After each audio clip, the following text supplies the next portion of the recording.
300 सालों से उस महल पर ताला पड़ा था। अब कहानी शुरू होती है युवा राजा वीर प्रताप से, जो हाल ही में अपने पिता की मृत्यु के बाद गद्दी पर बैठा था। राज्य में खुशियां थी क्योंकि वीर की शादी तय हो गई थी। उसी मौके पर उसे शगुन के तौर पर एक पुरानी जंग लगी चाबी दी गई, जिसके साथ लिखा था, इस चाबी से वो दरवाजा खुलेगा जो समय को भी मात देता है।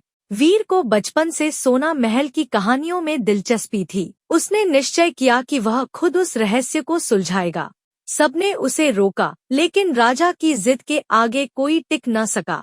अगली सुबह वीर प्रताप चाबी लेकर सोना महल की ओर निकल पड़ा। जंगलों के बीच स्थित महल अब भी उतना ही भव्य था, मगर सूना, सड़ता हुआ और रहस्यों से भरा। वीर ने चाबी दरवाजे में डाली और जैसे ही उसने उसे घुमाया, महल का दरवाजा चरमराते हुए खुला। अंदर कदम रखते ही सब कुछ बदल गया। दीवारें चमकने लगी, पुरानी दीवारें फिर से नई दिखने लगी।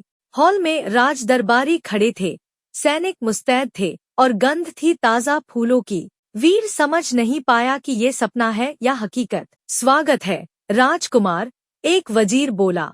आपका इंतजार 300 वर्षों से हो रहा है। वीर को धीरे धीरे पता चला कि ये महल समय में पीछे चला गया है और वो खुद अब 1700 ईस्वी में है, उस कालखंड में जब सोना महल राजवंश का सबसे अहम हिस्सा था। लेकिन जैसे जैसे वह आगे बढ़ा, एक अजीब बात महसूस होने लगी। महल के लोग हमेशा मुस्कुरा रहे थे, पर उनकी आंखें सूनी थी। एक रात्रि एक दासी ने उसे फुसफुसाकर चेताया, ये सब जीवित नहीं है राजा, हम सब शापित हैं।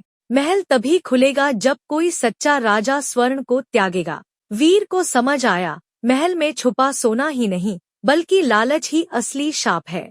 अगली सुबह महल ने वीर को उस कमरे में बुलाया जहां असली सोने का खजाना था। दरवाजा खुलते ही कमरा रोशनी से भर गया, लेकिन वीर ने खजाने को छुआ तक नहीं। उसने कहा, मैं राज्य की सेवा में सुख देखता हूँ, न कि इस सोने में। अचानक पूरा महल हिलने लगा और सब कुछ उजाला बनकर विलीन हो गया। जब वीर की आंख खुली, वह फिर से बाहर था, महल का दरवाजा बंद और चाबी उसके हाथ में राख बन चुकी थी। उस दिन के बाद सोना महल फिर कभी नहीं खुला।